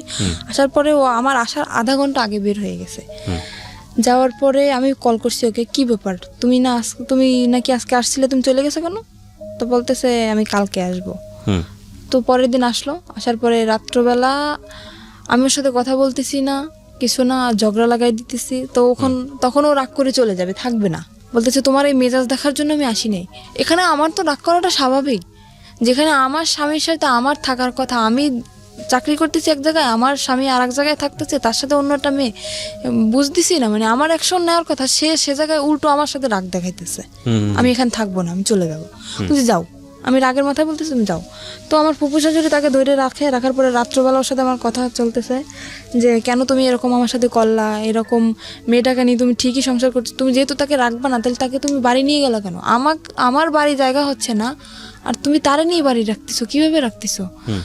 তো তখনও করলো কি, ওর মা ফোন দিল, ওই মেয়েটার মা ফোন দিল। ফোন দেওয়ার পরে আমি ফোনটা যে রিসিভ করতে গেছি, ফোনটা আমাকে দিচ্ছে না। আমি জোর করে হাত থেকে ওর ফোনটা নিয়ে গেছি, নেওয়ার পরে আমাকে মার শুরু করে দিতেছে। মারার পরে ও আমার মাথায় মারে একটা দিয়ে, আপনার ওই যে স্ট্রে থাকে না, সিগারেট খাওয়ার পরে যেটা ফালানো হয়, হ্যাঁ স্ট্রে, ওটা দিয়ে আমার মাথার মধ্যে মারার পরে আমি ওখানে অজ্ঞান হয়ে পড়ে যাই। তারপরে আমার মাথা দিয়ে প্রায় রক্ত বের হয়ে যায়, মানে অল্প কিছু ফেটে যায়, আমি ওখানে সেন্সার হয়ে যাই। প্রায় ঘন্টাখানিক পরে আমার সেন্স আসার পর দেখতেছি ওই মেয়েটার সাথে ও কথা বলতেছে ফোনে। তখনও ও কথা বলতেছে যে আমার ওয়াইফ এদিকে অজ্ঞান, সেদিকে ওর কোনো খেয়াল নেই, ও সেই মেয়েটার সাথে কথা বলতেছে। আমি তখন ওকে দরজা খুলে দিলাম, দারোয়ানকে ডাকলাম, ডাকার পরে আমি বললাম তুমি এখন বের হয়ে যাও। তখন রাত্র 3টা। সেখান থেকে বের হয়ে গেল, যাওয়ার পরে 4-5 দিন পরে আবার আসলো। আসার পরে আমাকে বলতেছে কি যে, আমাকে শারমিন বলে ডাকে, শারমিন আমি যা করছি আসলে আমার আসলে অন্যায় হয়েছে। তো ও ওখান থেকে, মানে ওই মেয়েটা যাবে না, আমাকে বললো কি তোমাকে নিয়ে আমি এক জায়গায় বেড়াতে যাব। আমি ওকে আবারও কিন্তু ক্ষমা করে দিলাম, এত অন্যায় করার পরেও। মানে আপনি মেনে নিলেন যে ওই বউ থাকা অবস্থায় আপনি থাকবেন না, তাহলে ও বলছে মেয়েটা নেই, মেয়েটা কোথায় গেছে? চলে গেছে। ও মেয়েটা চলে গেছে তারপরে? হ্যাঁ, ও বলছে যে মেয়েটা চলে গেছে, আসলে যায় নাই, মেয়েটা ওর বাড়িতে। ওকে। তারপরে আমাকে বলো তোমাকে নিয়ে আমি এক জায়গায় বেড়াতে যাব। বলছে আচ্ছা ঠিক আছে চলো। তো বলতেছে কালকে তুমি ছুটি নেবা। বলছে আচ্ছা। তারপরে আমি আমার ফুফু শাশুড়ির কাছ থেকে কিছু টাকা নিলাম। নেওয়ার পরে ও আমাকে নিয়ে, মানে আমার লাইফে ফার্স্ট আমি ওই জায়গাটা যখন দেখি, আমাকে একটা জায়গায় নিয়ে যায়, সেখানে সব মেয়েরা, সেখান থেকে আমি দেখার পরে আমি বলতেছি কী ব্যাপার, তুমি আমাকে কোথায় নিয়ে আসছো? তা বলতেছে কি এটা একটা হোটেল মেয়েদের, এখানে শুধু মেয়েরাই থাকে, এখানে কোনো ছেলেরা থাকে না। আমি বলতেছি ছেলেরা থাকে না তো তুমি ঢুকলা কীভাবে এখানে? তো বলতেছে তুমি বুঝবো না, এখানে একটা মেয়ের সাথে আমার সাথে এটা কথা হয়েছে, একটা মেয়ের সাথে আমার সাথে বন্ধুত্ব, ওর সাথে আমি দেখা করতে আসছি এখানে। বলতে দেখা করতে আসছো তো আমাকে নিয়ে আসছো কেন? তা বলতেছে তুমি চলো, তোমাকে দেখতে চাইছে। বলতে আচ্ছা ঠিক আছে চলো। আর ওখানে মনে করেন, আমি হয়তো কথাটা বললে দর্শক কিছু মনে করতে পারে, ওখানে নোংরা নোংরা ড্রেস পরা হয়, তো আমি ওগুলো দেখে আমার খুব খারাপ লাগতেছে। আমি বলতেছি আমি ভিতরে যাবো না, তোমার যদি দেখা করার দরকার হয় তুমি যাও, আমি এখানে নিচে দাঁড়াইতেছি, তুমি যেই দেখা করে চলে আসো। তো বলতেছে না তোমার যাওয়াই লাগবে। আমাকে নিয়ে দোতলায় গেল, ওরা দোতলা সিস্টেম, দোতলায় গেল, যাওয়ার পর একটা রুমের ভিতরে ঢুকানো হলো। ও রুমটা ভিতর থেকে বন্ধ করে দিল। কে বন্ধ করলো? আমার হাজবেন্ড ভিতর থেকে বন্ধ করে দিল, আমার সাথেই ও ভিতর থেকে বন্ধ করে দিল। সেখানে ও কিছুক্ষণ কথাবার্তা আমার সাথে বলার পরে বলতেছে তুমি এখানে বসো, ও তো আবার সিগারেট খায়, তো বলছে তুমি এখানে বসো, আমি একটু সিগারেট খেয়ে আসি, নিচের থেকে নিয়ে আসি, এটা বলে চলে গেল। ঘন্টার পর আমার ফোনটা নিয়ে গেছে, যাতে আমি কারোর সাথে যোগাযোগ করতে না পারি। ঘন্টার পর ঘন্টা কাটে গেল, তার কোনো খবর নাই, কি ব্যাপার। তারপর আমি ওখানে একটা খাট ছিল, শুধু খাটই ছিল রুমের ভিতর, শুধু খাট, আর কিছু ছিল না তখন। তারপরে আমি ওখানে ঘুমিয়ে যাই। ঘুমানোর পরে তখন আমি রাত্রে খাইও না, আর রাত্রে আমার রুমে কেউ আসেও না ওখানে। তারপর সকাল হয়ে যায়, সকাল হওয়ার পরে আমি বুঝতে পারিনি যে সকাল হয়েছে। আমি ঘুমাই যাওয়ার পরে এবার সকালবেলা একটা মেয়ে আসলো, আমার জন্য নাস্তা নিয়ে আসছে। আমি বলতেছি কি আচ্ছা আমার হাজব্যান্ড কোথায় বলতে পারেন? বলতেছে আপনার হাজব্যান্ড কে? আমি বলতেছি আমার হাজব্যান্ড কে, মানে আমার সাথে যে আসছে উনি আমার হাজব্যান্ড। তো বলতেছে তা তো জানি না, আপনি ম্যাডামের কাছে জিজ্ঞেস করে নেন। তারপরে আমি সকালে নাস্তা করলাম। আমি বলতেছি কি ব্যাপার, আমাকে আপনার হাজবেন্ডের কাছে ফোন ছিল না? হ্যাঁ ওর কাছে তো ফোন ছিল। আপনার কাছে ফোন ছিল না? আমার ফোনটা তো নিয়ে গেল। নিয়ে গেছে? বললাম না যে আমার ফোনটা নিয়ে গেছে, যাতে আমি কারোর সাথে যোগাযোগ করতে না পারি। এবার তো আপনি ওই যে কোনো কারো কাছ থেকে ফোন নিয়ে তোর নম্বরে ফোন দিতে পারেন। কিভাবে দেবো, আমি তো রুমের ভিতরে আটকানো, আর ওখান থেকে তো আমার কল ওকে করার বাইরে কোনো থেকে চেষ্টা আটকে দিয়ে গেছে। হ্যাঁ, বাইরে থেকে আমাকে তালা মেরে রেখে গেছে। আর আমি প্রায় এক সপ্তাহের মতো, কিন্তু বাইরে থেকে আপনাকে যখন তালা মারলো তখন আপনি বললেন না তুমি আমাকে তালা মারতেছো কেন, না ও সেটা আমি তো বুঝতে পারি নাই যে ও বাইরে থেকে তালাবদ্ধ করে রাখে বা এখানে যাইতেছে। কি কি ফাংশন হবে আপনি আগে থেকে আমি জানতেন তো না? জানি না, আমি কিভাবে বুঝবো? আমার মনের ভিতরে যদি সেরকম কোনো সন্দেহ থাকতো তাইলে তো আমি বুঝতে পারতাম যে ও আমাকে আটকে রেখে যাচ্ছে বা ও আমাকে ছেড়ে এখানে রেখে ও কোথাও চলে যাইতেছে, তাহলে তো আমি ওকে বাধা দিতাম। তো ওটা তো মানে লক সিস্টেম, তো ভিতর থেকে ও ই করে বাইরে থেকে তালা মেরে রেখে গেছে। হুম ওই লক করে দিয়ে তারপরে উপরে চিকল লাগে, তারপর তালা মারছে। কিন্তু আগে যে লক করে তালা মারছে সেটা আমি জানি না, তো বাড়ি থেকেও তালা মারা। তো আমি নাস্তা করার পরে তার 2-3 ঘন্টা পরে একটা মহিলা আসলো, এসে আমাকে বলতেছে, আমার নাম জিজ্ঞেস করলো। তারপরে আমি বলতেছি কি, আমি তাকেও জিজ্ঞেস করতেছি, আমি তো পাগল হয়ে গেছি পুরো, কি ব্যাপার, কোথায় গেল? বলতেছে আচ্ছা আমার হাজব্যান্ড কোথায়? তা বলতেছে হাজব্যান্ডকে কি বাঁচাইতে চাও? আমি বলতেছি কেন? তো বলতেছে তোমার হাজব্যান্ড আমার কাছে আছে। যে আপনার কাছে আছে তো ভালো কথা। তা বলতেছে, আমাকে বলল যে ওটা একটা পতিতালয়। আমি তখন জানতে পারলাম যে ওটা একটা পতিতালয়। আমাকে বলল তোমার দেহ ব্যবসা করতে হবে এখানে। ওই মহিলাই সরাসরি বললো? সরাসরি আমাকে বলতেছে ওই মহিলা। হুম আমি বলতেছি কীরকম কথা বলতেছেন, আমি আসছি এটা, আমি জানি এটা একটা হোটেল, এখানে মেয়েরা থাকে, তো দেহ ব্যবসা করবো মানে? তা বলতেছে তোমার হাজব্যান্ড আমার কাছে বন্দি আছে, যদি তোমার হাজব্যান্ডকে বাঁচাইতে চাও তখন বাধ্যতামূলক তোমার এটা করতেই হবে। তারপরে উনি এটা ছুরি বের করলো ওনার ব্যাগ থেকে আমার সামনে। ওরা আমার সামনে ধরার পরে বলতেছে যদি তুমি না রাজি হও তাহলে তোমাকেও মেরে ফেলা হবে, তোমার হাজব্যান্ডকেও মেরে ফেলা হবে। কিন্তু আমার হাজব্যান্ড তো ঠিকই ঘুরে বেড়াচ্ছে, আমি তো ওখানে বন্দি, মানে ওকে যেরকম শিখিয়ে দিয়ে গেছে ওই মহিলাকে, আমাকে সেভাবেই বলতেছে। তো আমি ভয় পেয়ে যাই, আর আমি চিন্তা করি আমি মারা যাই, কিন্তু আমার হাজব্যান্ডের তো আমি খুব ভালোবাসি, আমি ওর মৃত্যুর আমি মেনে নিতে পারবো না। তখন আমি বললাম কি আচ্ছা ঠিক আছে, আমি রাজি হই ওখানে ভয়তে। তো ওটা তো আপনার হয় লাইসেন্স প্রাপ্ত, লাইসেন্স না হলে ওটা হয় না।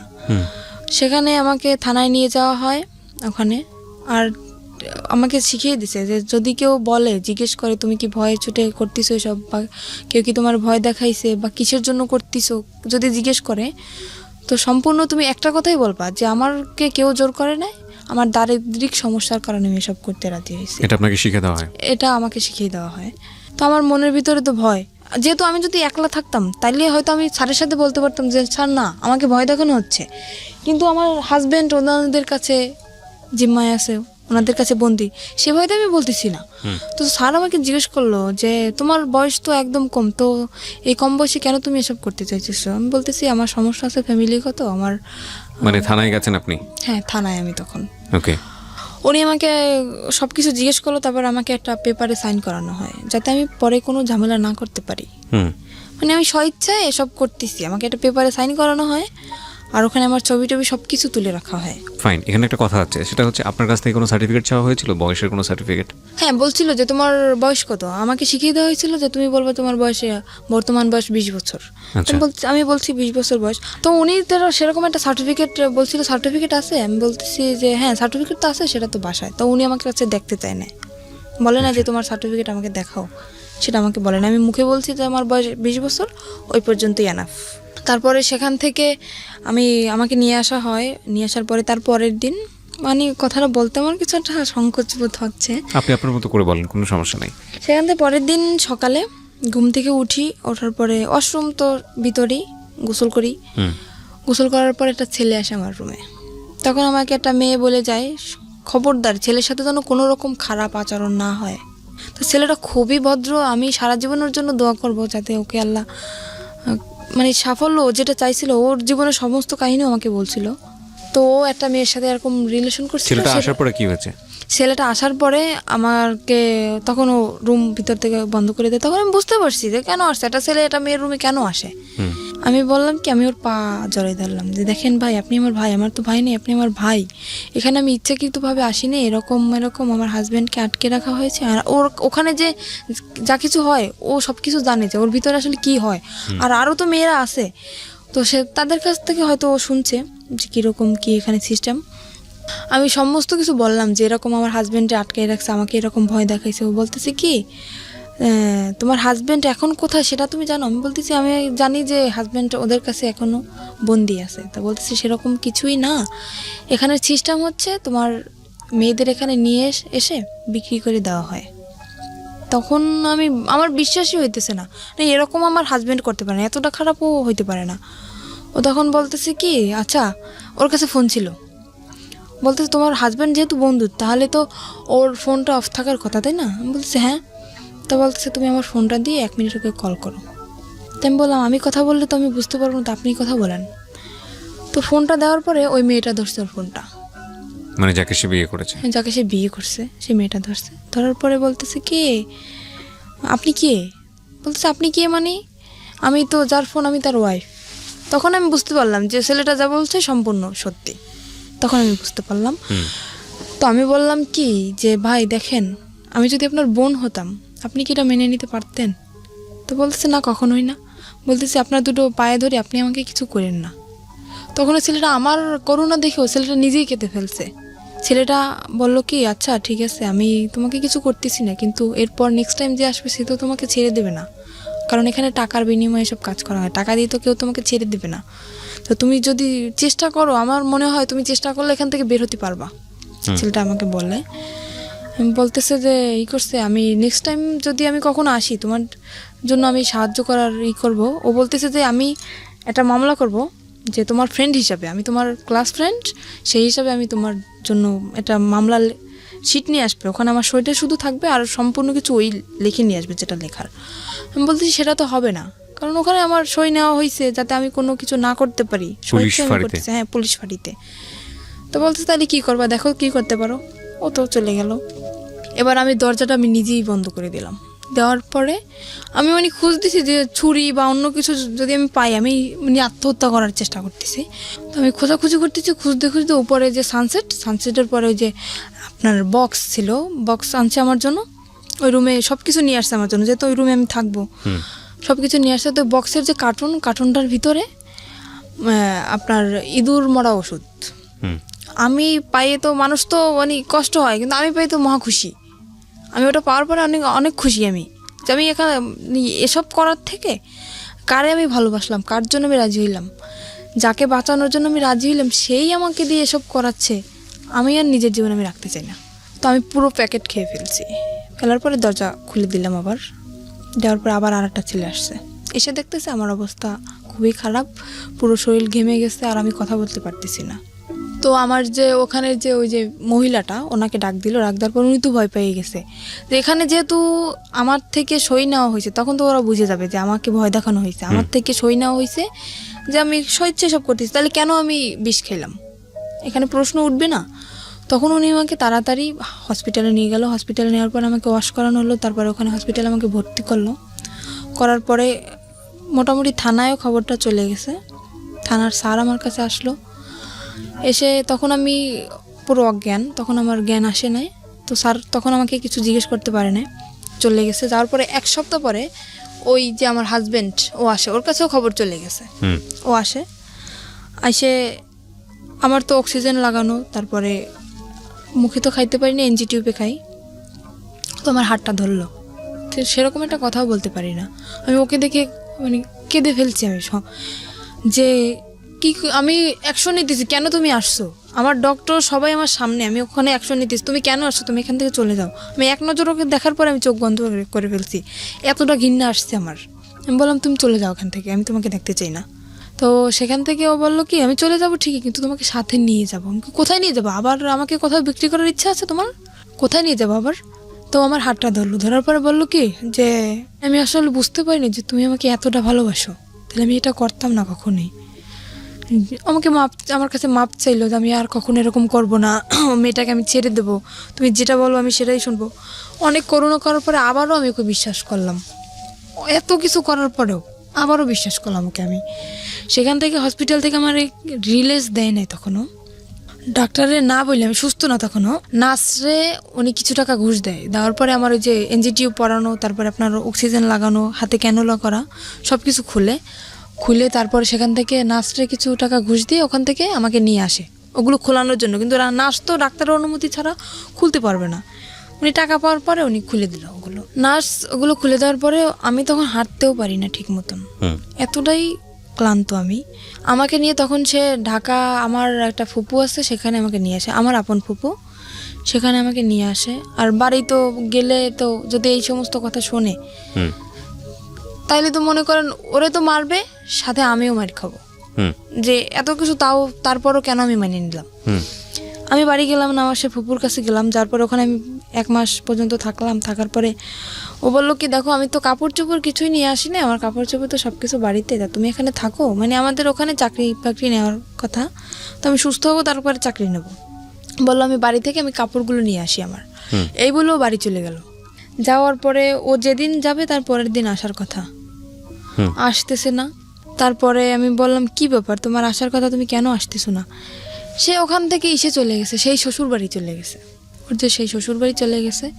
ফোন করলে মাঝে মাঝে ওই মেয়েটা ধরে। তারপরে আমি বুঝতে পারলাম আস্তে আস্তে, অনেক কান্নাকাটি করছি, অনেক রিকোয়েস্ট করছি তুমি আমাকে নিয়ে যাও নিয়ে যাও। সেখান থেকে আমার আব্বু আম্মু যখন জানতে পারি আমি ওখানে, আমাকে নিয়ে যায়। নিয়ে যাওয়ার পরে ওই যে মহিলা, ওই মহিলাকে নাম্বার দিয়ে দেয়, আমার আম্মুর নাম্বার দিয়ে দেয়। কিসের জন্য জানেন? যাতে আমি আমার বাড়িতেও জায়গা না পাই আর ওর কাছেও যাতে আমি না যেতে পারি। ও ওর বাড়িতে সম্পূর্ণ সবাইকে জানাই দিছে যে আমি এসব করি, আমি বিয়ের আগে এসব করতাম, ও জানতে পারছে, সেজন্য ও আমাকে ডিভোর্স দিতে চায়। আসলে তো কিছুই না সেরকম, ও নিজে করছে এগুলা। এটা বলার পরে আমার আম্মুর কাছে ওই মহিলা ফোন করে, করার পরে ওই ফোনটা আমার আব্বু ধরে।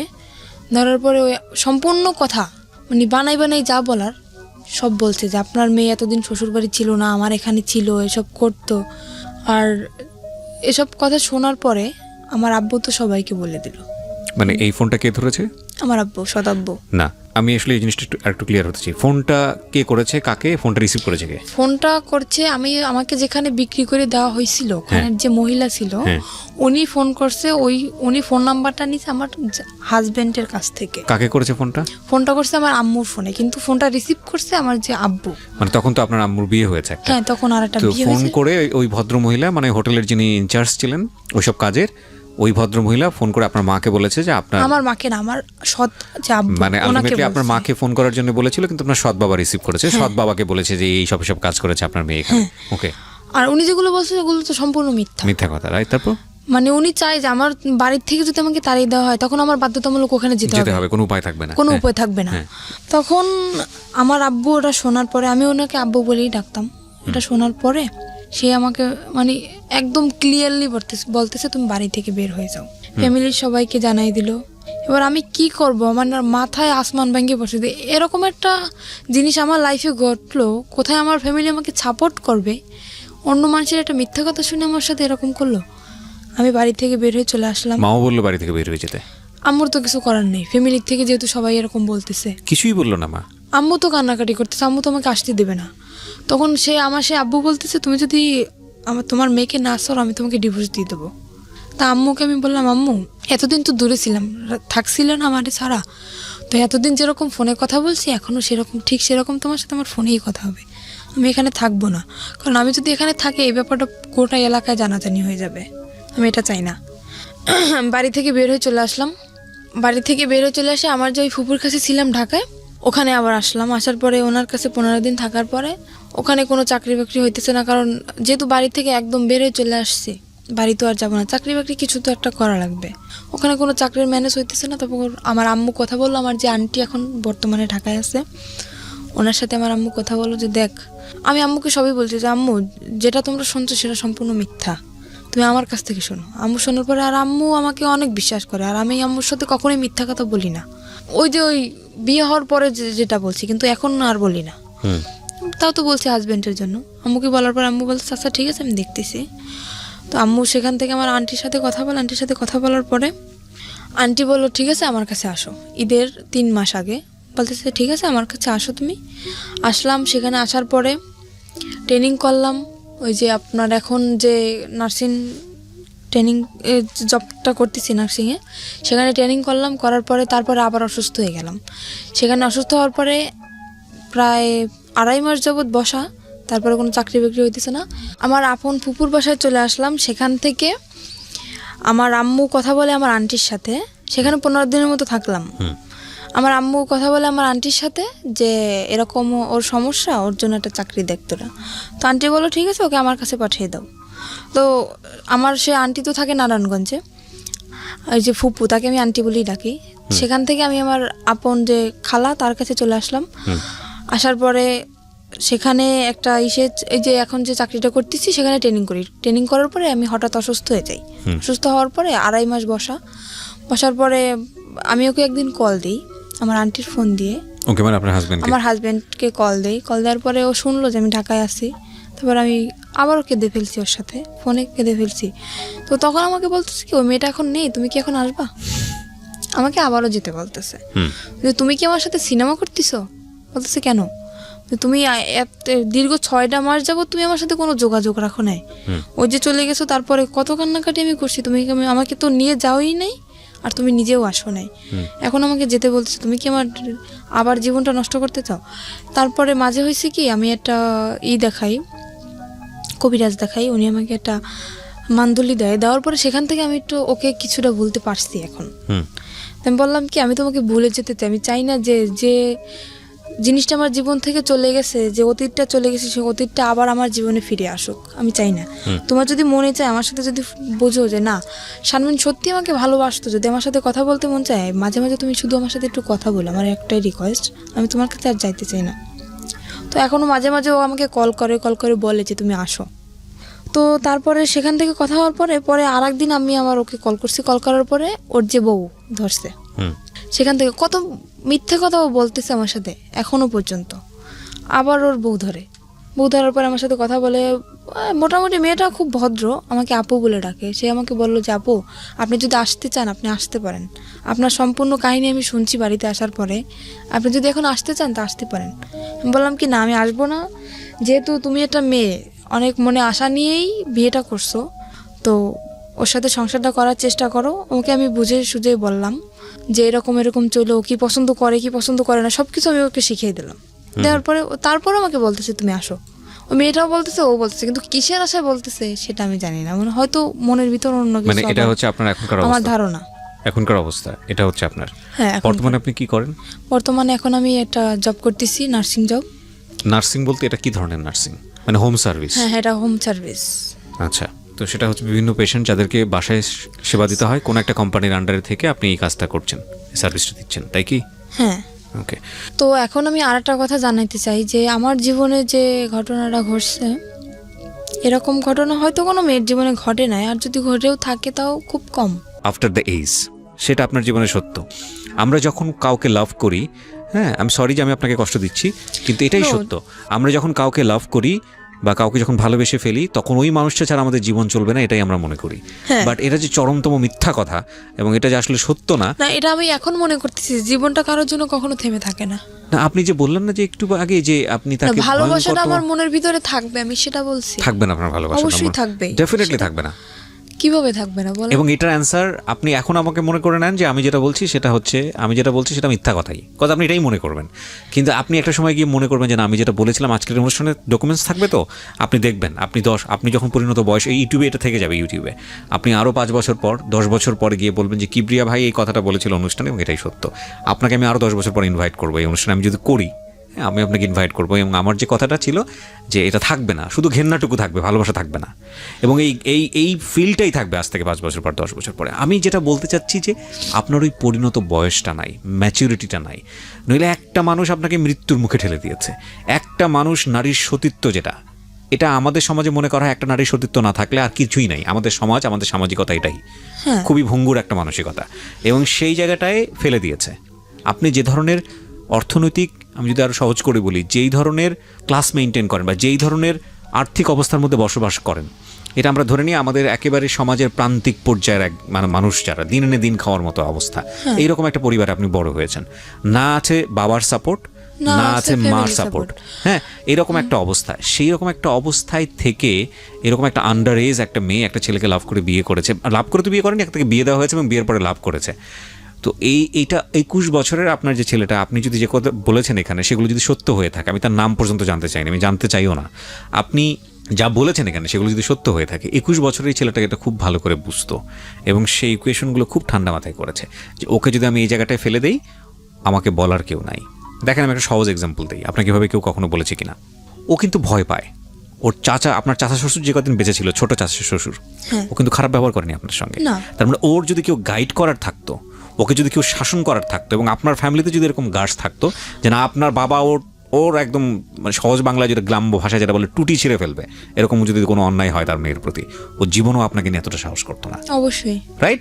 সো যেদিন আপনার ওকে শাসন করার মানুষটা মারা গেছে, সেই রাতের থেকেই কিন্তু ওর উলটপালট আচরণ শুরু হয়েছে। রাইট?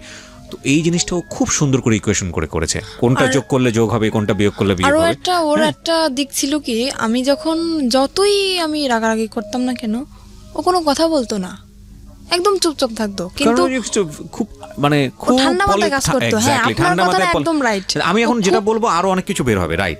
কিন্তু আমি আপনাকে মূলত, আপনি যে কথাটা বললেন না যে ছেলেদেরকে বিশ্বাস করার জায়গাটা, এটা আপনার বয়সের ফিল। এখানে আরো অনেকগুলো বিষয় আছে। আপনার ইমোশনের জায়গাটা থেকে আপনি এত কিছুর পরেও ওই ছেলেটাকে ভালোবাসেন, সেটা আপনার বয়সের কারণেই। আমি এটা বলতে চাচ্ছি, এটাও একটা ভয়ানক রকমের ভুল। লাভ জিনিসটা কি জানেন? লাভ জিনিসটা হচ্ছে উইথ রেসপেক্ট। লাভ জিনিসটা ওয়ান সাইডেড না, এটা একটা সময়ের প্রেক্ষাপটে হতে পারে। হ্যাঁ, আপনি কাউকে ভালোবাসলেন, ঠিক আছে, সে মানুষটা আপনাকে ভালোবাসে না, আপনি সারাটা জীবন তাকে পাগলের মতো ভালোবেসে যাবেন, আপনার জীবনে কেউ আসবে না। দ্যাট ক্যান বি লাইক একটা খুব অল্প সময়, খুব অল্প কিছু, হয়তো লাখে একজন মানুষ, কোটিতে একজন মানুষ, দে আর ডিফারেন্ট। অ্যান্ড এক্সেপশনের জায়গাটা কখনো এক্সাম্পল হতে পারে না। কিন্তু আমরা যারা মোস্ট কমন মানুষ, কমন পিপল যারা, তাদের লাইফে কিন্তু এই ঘটনাটা মানে কম আর বেশি এরকম। আপনার লাইফে এখন পর্যন্ত ওকে রিপ্লেস করার মতো মানুষ আসেনি বলেই আপনার কাছে এখন পর্যন্ত মনে হচ্ছে যে না, ওই মানুষটাই অসাধারণ মানুষ। কিন্তু যখন অন্য কেউ চলে আসবে, যাকে ভালোবেসে ফেলবেন, তখন মনে হবে যে না, জীবনে অনেক বড় একটা ভুল। এখানে আমার একটা কথা, কিন্তু হয়তো আপনি এসেছে অনেক, কিন্তু আপনার মনে হয়তো ঘন্টা নাড়াতে পারেনি, আপনার মনের ঘন্টাটা বাজেনি, আপনি সেটা বলতে। ঘন্টাটা কোনোদিন বাজবেও না। আর এই ঘটনা আমার সাথে ঘটার পরে আমি কোনো ছেলেকে বিশ্বাস করি না। হ্যাঁ, সেটা একটা অন্য অ্যাঙ্গেল, যে কাউকে আমি বিশ্বাস করি না, সেটা একটা অন্য বিষয়। কিন্তু মনের ঘন্টাটা বাজবে না, সেটার পেছনের কারণ যদি ওই হয়ে থাকে যে না, ওকেই আমি ভালোবেসে যাব, তাহলে আমি সেটা বিশ্বাস করি না। দেখেন, আপনার জায়গাটা আপনার মতো, আমি রেসপেক্ট করি, কিন্তু আমি যেটা বলছি সেগুলো সবই অভিজ্ঞতার আলোকে, এই অনুষ্ঠান করার অভিজ্ঞতার আলোকে, নিজের জীবনের অভিজ্ঞতার আলোকে, সব কিছু জায়গাটা থেকেই আমি আপনাকে বলছি this is not true. Because 16 বছরের জীবন কিছুই না একটা 60 বছরের জীবনের কাছে, কিছুই না। এখন আমি বলতেছি, এবং আপনার 60 বছরে গিয়ে, আপনার 50 বছরে গিয়ে জীবন গল্পটা এমন দাঁড়াবে যে 16 বছর নিয়ে আপনার বলার সময়ই নাই, এমনও হতে পারে। সেটাই, রাইট? সো আমি আপনাকে জাস্ট একটা জিনিসই বলবো যে 16 বছরের টিনেজ যারা আছো, লাভ আসুক বা যেটাই হোক না কেন, যে ঘটনার প্রেক্ষাপটে আসুক না কেন, ওই মানুষটার যদি তোমার প্রতি কেয়ারিংটা না থাকে, ওই মানুষটার যদি তোমাকে নিয়ে ফিউচার প্ল্যান না থাকে, ওই মানুষটার যদি তোমার প্রতি রেসপেক্ট না থাকে, সম্মান বোধটুকু না থাকে, তাহলে তাকে নিয়ে বারবার ভাবো, ভালোবেসে যাও, কিন্তু তাকে নিয়ে সংসার করার স্বপ্ন দেখো না, তাকে নিয়ে অন্তত জীবনের সামনের দিকে স্টেপ নেওয়ার স্বপ্ন দেখো না। কারণ শুধু লাভ দিয়ে সংসার করা যায় না, শুধু প্রেম দিয়ে স্টেপ সামনের দিকে নেওয়া যায় না। কারণ ওই মানুষটাকে অন্যরকম মানুষ হতে হয়, সেখানে অনেক কিছুর হিসাব নিকাশ ব্যাপার থাকে। এই কথাগুলো এত বেশি কমন এবং এত বেশি আমি বলেছি জীবন গল্পে, আমি জানি না, মানে অনেকে হয়তো শুনতে শুনতে মুখস্থ হয়ে গেছে আমার এই কথাগুলো। তো আমি আপনাকে বলবো যে আপনি যেহেতু রাইট নাও একটা জব করেন, you are lucky in that sense, কিন্তু লেখাপড়াটা কন্টিনিউ করাটা উচিত। আপনি কি কোথাও করছেন? এখন আমি আবার লেখাপড়া শুরু করছি বলতে কি, মানে এটা তো আমার রেগুলারলি ক্লাস করা সম্ভব না। তো আমার যেহেতু চাকরি করতে হয়, আমি এখন উন্মুক্ত ভর্তি হয়েছি, প্রতি শুক্রবার ক্লাস চলতেছে। আর এখন আমি যেটা চাই আমার দিক থেকে, যে আমার অতীত যেটা গেছে, অতীতই ওটা থাক, আমি যে সামনের দিকে আগাতে, কারণ আমার ছোটবেলা থেকে যে স্বপ্নটা ছিল, সেই স্বপ্নটা আমি আবার পূরণ করতে চাই। কি স্বপ্ন ছিল? আমার ছোটবেলা থেকে স্বপ্ন ছিল আমি একটা পুলিশের চাকরি করব। বিউটিফুল। সেটা আমি আবার এগিয়ে যেতে চাই। আর মাঝখানে হয়তো 2টা বছরে আমার জীবনে অনেক কিছু ঘটে গেছে, সেগুলো আমি মনে রাখতে চাই না। আর এর পিছনে আমি একটা মানুষের সাপোর্ট পাইছি, আমি একটা কথা বলতে পারি, একটা মানুষের সাপোর্ট আমি সব সময়ের জন্য পাইছি।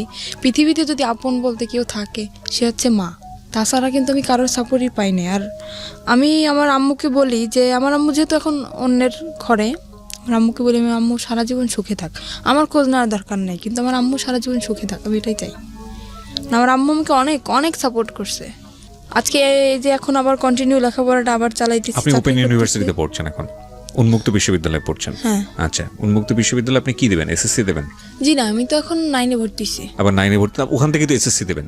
হ্যাঁ, ওখান থেকে এসএসসি দেবেন, এবং পাশাপাশি আপনি একটা জবও করছেন মোটামুটি একটা হ্যান্ডসাম স্যালারিতে। আপনার জবের ধরনটা আমি নাইবা এখানে এক্সপোজ করলাম, সেটা হয়তো আপনার কাজের ক্ষেত্রে একটু সমস্যা হতে পারে, but it's a different case. এবং আমি মনে করি যে এত কিছুর পরেও একটা মেয়ে জব করছে, পাশাপাশি পড়াশোনা করছে এবং স্বপ্ন দেখছে, তার মানে ইউ আর লাকি।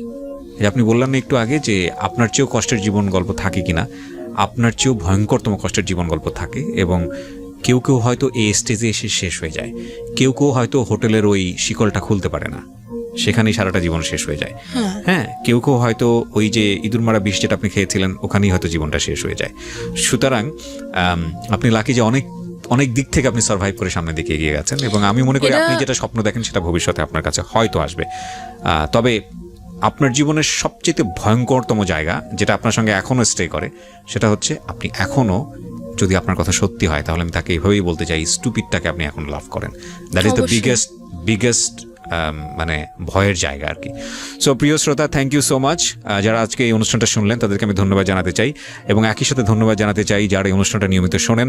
আমি সব বেলায় এসে শেষ করতে চাই, একেবারে শেষের দিকে যে কথাটা বলতে চাই, প্রত্যেকটা স্টোরি কোনো না কোনো মেসেজ আমাদেরকে দেয়। আজকে 16 বছরের এই সাথী যে গল্পটা নিয়ে আমাদের এখানে উপস্থাপন করলেন, আমরা বিশ্বাস করি প্রথম ভুলটা করেছিলেন তার মা। ওই বয়সে যদি তাকে বিয়েটা না দিতেন তাহলে আজকে সাথীর গল্পটা এরকম হতো না। একটু সাপোর্ট করলে হয়তো সাথীর যে স্বপ্নটা ছিল, যেটা এখনও সে দেখতে চায়, যে বাংলাদেশ পুলিশ এসে কাজ করতে